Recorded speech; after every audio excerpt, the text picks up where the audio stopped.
ഈ പണ്ടേ ഞാൻ പൊതുവളാണേ.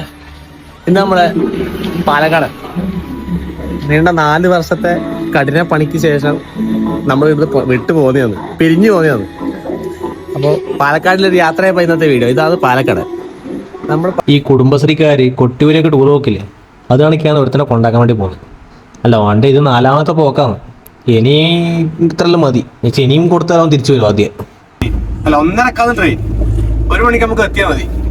ആദ്യം നേരെ പയ്യമ്പലം പോയി. ഇപ്പൊ സമയം 11:15. നമുക്ക് 11:20. പയ്യന്നൂർ പാലക്കാട് പോകുന്ന പയ്യന്റെ കൊണ്ടാക്കി ആരുണ്ടാ കുറച്ച് നേരത്തെ കയറ്റിവിടെ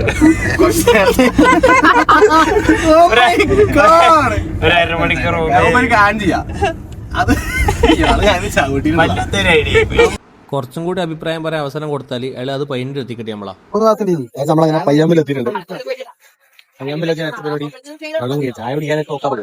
അങ്ങനെ പയ്യാമ്പലത്തെ തെരുവുകളിൽ തെരാ പാര അലയുമ്പോൾ നമുക്കൊരു ചലഞ്ചിന്റെ ഒരു സംഭവം കിട്ടി. ആയിക്കോട്ടെ, ബ്ലൂബെറി കഴിഞ്ഞു. ഒപ്പം നീണ്ടേ തണുപ്പില്ലാത്ത അടുത്ത സാധനം വേണ്ടേ? സംഭവം എന്ന് വെച്ചാല് ഈ ടൈം കറക്റ്റ് 10 സ്റ്റോപ്പ് ചെയ്യണം. അങ്ങനെയാണെങ്കിൽ നമ്മൾ ഓർഡർ ചെയ്ത സാധനം ഒന്നവർ ഫ്രീ ആയിട്ട് തരും. പിന്നെ കഴിവുള്ള പാലക്കാടിന് മത്സരിച്ചുകൊണ്ട് ദൈവത്തെ ഓർത്തൊന്നും കിട്ടിയില്ല. ഇനിയും അടുത്ത് നിന്നാൽ പട്ടിണിടന്ന് ചാവെന്ന് അറിഞ്ഞുകൊണ്ട് നമ്മൾ തൊട്ട് അപ്പുറത്തെ സ്ഥലത്തേക്ക് പോയി. ഇവനാൾ കില്ലാടിയാണേ. നമ്മൾ ഓർഡർ കൊടുത്ത സാധനം കറക്റ്റായിട്ട് ആക്കി തന്നെ, അത് കഴിവാന്ന്.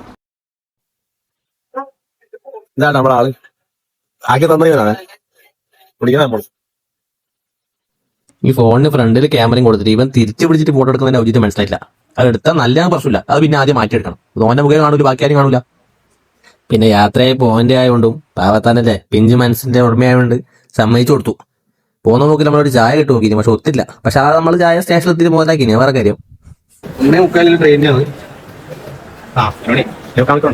ശരിക്കും ഈ ചായ നമ്മൾ വേണ്ടിയിട്ട് കുടിച്ചല്ല, പിന്നെ 3/4 മണിക്കൂറില്ലേ വെറുതെ ഇരിക്കണ്ടേന്ന് വിചാരിച്ചിട്ട് ആ ടൈം ഒന്ന് മേക്കപ്പ് ചെയ്യാൻ വേണ്ടി കുടിച്ചാൽ കേട്ടാ.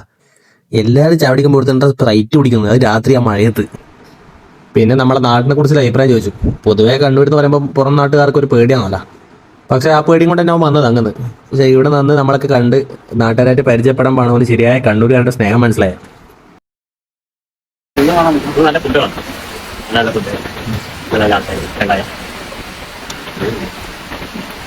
അങ്ങനെ അതെല്ലാം സംസാരിച്ച് കുറച്ച് കഴിയുമ്പോഴത്തേക്കും അവൻ്റെ വണ്ടി വന്നു. അങ്ങനെ അവനെ വണ്ടിയിലും കയറ്റി എല്ലാവരും ദാറ്റയും പറഞ്ഞ് ഒരു കെട്ടിപ്പടുത്തലും കഴിഞ്ഞ് നമ്മളവനെ യാത്രയാക്കി. സംഗതി അവൻ പോകുന്നു പറയുന്നതിലും വിഷമമാണ്. പക്ഷെ കഷ്ടപ്പെടാനാണല്ലോ എന്ന് ആലോചിക്കുമ്പോൾ അതൊരു മനസ്സമാധാനം.